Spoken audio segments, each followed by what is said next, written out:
When you're new to rigging and you try and wrap your head around everything at once, it can be quite daunting. So let me try and break it down into smaller chunks for you in this lesson. Each of the big concepts that I'm going to mention here is going to get its own dedicated lesson later on, but in this lesson I just want to talk about the main concepts of rigging and some of the terminology that you'll need to know. Alright, here's a rig. First off, you might look at this rig and it has lots of bones and be really confused. But really, in all of these bones, and any rig in fact, there are only three main functions that any bone is going to have. They will be control bones, deformation bones, and mechanism bones. Now, control bones should be pretty obvious from the name. They are the ones that the animator uses to control the rig. The deformation bones are the ones that actually deform the mesh. They do all the bending, the twisting, the squashing, and the stretching, etc. They are the bones that move the vertices around. And then we have the mechanism bones. These are the helper bones that are needed to make the controls and the deformation bones do what you want through parenting, drivers, and constraints. If you think about these bones as only having these functions, hopefully it's going to make it less daunting. Control, deformation, and mechanism. So how do you build a rig and connect everything so it does what you want it to do? Well, there's only three main ways to do that as well. Through parenting, constraints, and drivers and custom properties. And they kind of work in tandem with each other, which is why they're mentioned together. So parenting. This should make sense to you already, but all objects or bones can have a parent. So when the parent moves along, the child is going to follow, but that child can also move freely. And then we have constraints. Here's just a little example, but we're going to copy the location of this bone to the other bone. And now this one will always follow along, even though it's not parented. But some constraints will actually lock the ability for you to be able to move or rotate the bone once it is constrained. So if you need to do this on a control bone, but a constraint would essentially lock it down, there's a way around that. That's where our parenting comes in. So imagine this is a control that we need to animate, but we also need to constrain it. We would create a new bone, make that a parent, and then constrain that new bone. So now our control follows along like you need it to, but you can also move that control around freely as well. Now this parenting concept with the constraint is used quite a lot, which is why I'm mentioning it here in this video. You also might hear this as being referred to as an intermediary parent, which I find a little bit confusing and very difficult to say. So I don't use this term. The easiest way I think about this concept is to say, give it a parent and constrain the parent.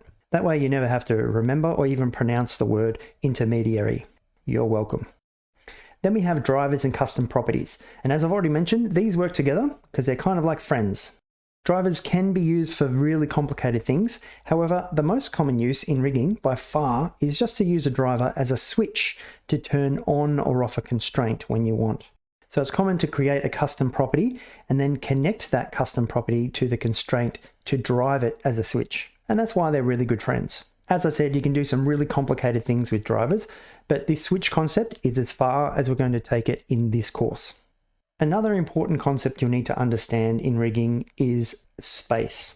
Now, I'm not talking about the galaxy, I'm talking about world space, local space, pose space, and transform space. It does sound really confusing, but these are all just coordinate systems that have different reference points. And you might have learnt a little bit about these different types of spaces through some of the other courses, but armatures also have extra spaces. But don't worry too much about that. As I said, this only sounds more complicated than it is. There'll be more on this later. Another big concept in rigging is weight painting. This can also be called weighting, skinning, or binding. There's many different names. But basically, this is how the geometry is moved by the rig.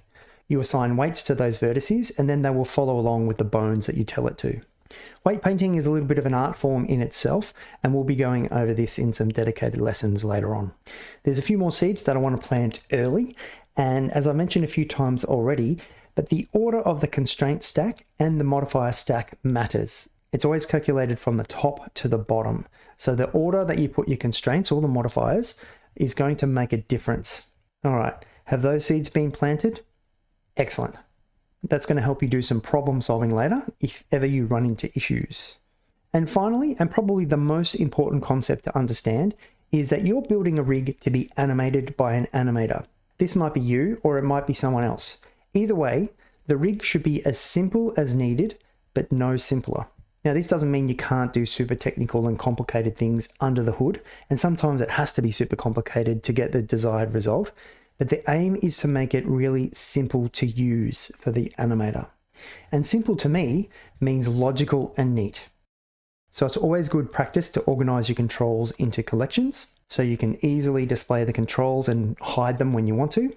And also give your controls some custom shapes to make it easier to use and understand what those controls do. It's important to give your control shapes, especially if they're going to be obscured by the mesh. And yes, we will be going over bone shapes in a later lesson as well. Okay, so that's all the rigging concepts in a nutshell. On with the learning. I will see you in the next lesson.